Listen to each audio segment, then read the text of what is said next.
Okay, so setting up an aperture type belay device. This here is a Black Diamond aperture device, pretty similar to the Petzl brand and other brands. They're all pretty similar in their functionality.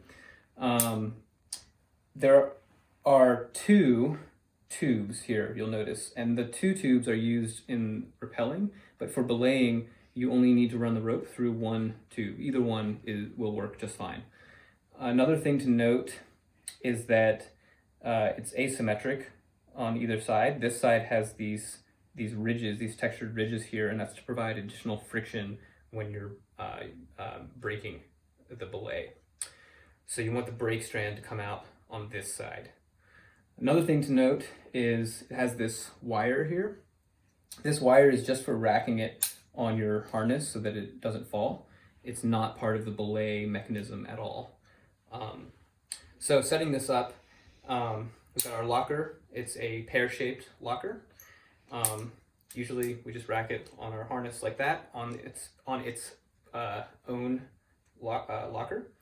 And let's say here, this is my climber's rope going off to my climber to my left. So I'm going to be braking with my right hand. So I want the gate of my carabiner to be on the opposite side from the belay side, the brake side, and that's to prevent the brake strand from potentially unscrewing the gate of the locker.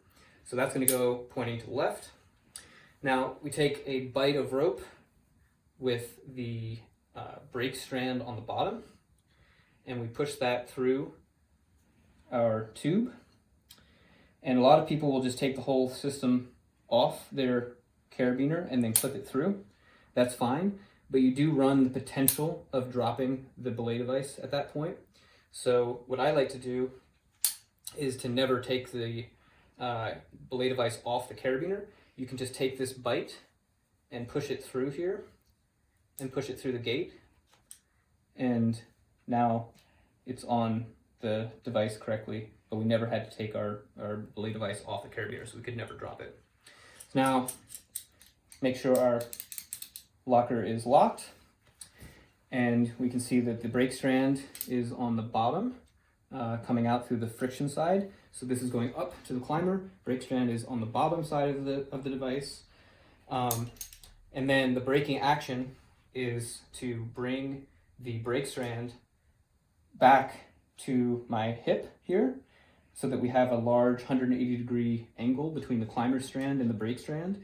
And in that position, I can tug on this, and I'm not really applying any force with my brake hand right now, but it won't move through. You can see it's making a really severe angle back around the carabiner there. So that's the brake position. To feed slack through, we just bring our brake hand forward a little bit, and rope can slide through there pretty freely, and then back into the brake position.